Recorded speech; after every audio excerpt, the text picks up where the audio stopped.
तो संकेत लॉकडाउन 2.0 के लिए साफ है, लेकिन यहां पर आपके लिए समझना बहुत जरूरी कि आखिर लॉकडाउन 1.0 से हिंदुस्तान ने क्या पाया, हिंदुस्तान को इससे फायदा क्या हुआ।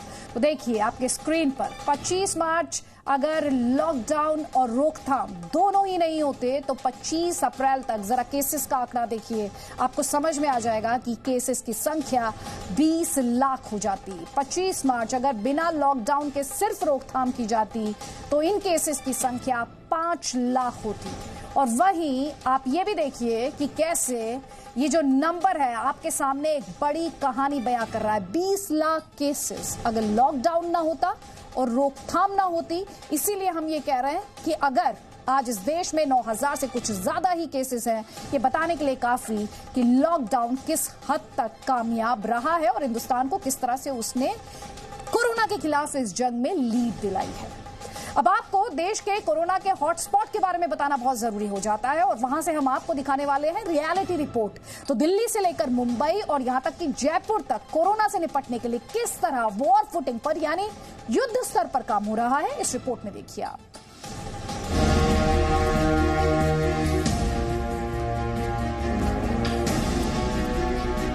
मुंबई में धारावी का स्लम कोरोना वायरस से निपटने में अब तक बड़ी चुनौती बना हुआ है, लेकिन अब यहां के कांदीवली वेस्ट इलाके में झुग्गी बस्ती में कोरोना का नया केस मिलने से नई चुनौती सामने आ गई है। मुंबई के हॉटस्पॉट इलाकों में अब झुग्गी झोपड़ियां तेजी से शामिल होने लगी हैं।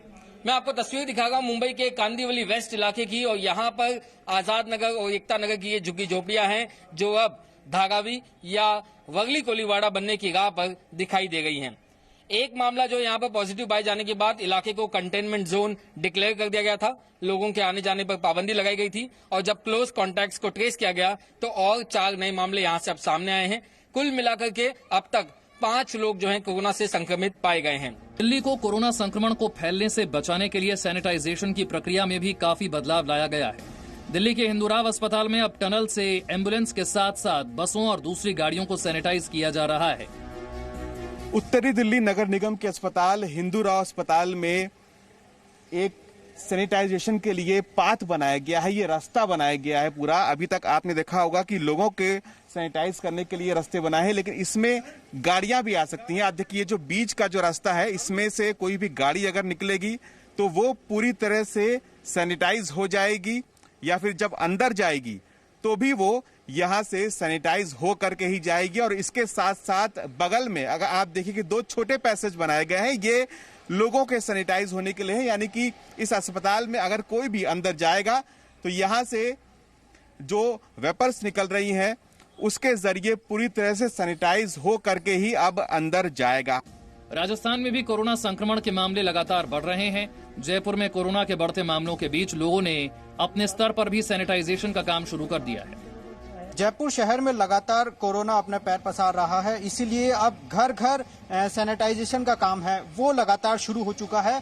लोग अपने स्तर पर ही जो सैनिटाइजेशन का काम है वो शुरू कर दिया है लोगों ने। और जो सरकार तो कर ही रही है, नगर निगम तो सैनिटाइज कर ही रहा है, लेकिन लोग अब अपने स्तर पर भी सैनिटाइज करना शुरू कर दिए हैं। अपने अपने लोग जो है घरों में सैनिटाइज कर रहे हैं। कैमरा पर्सन संजय कुमरे के साथ आशीष चौहान, जी मीडिया, जयपुर।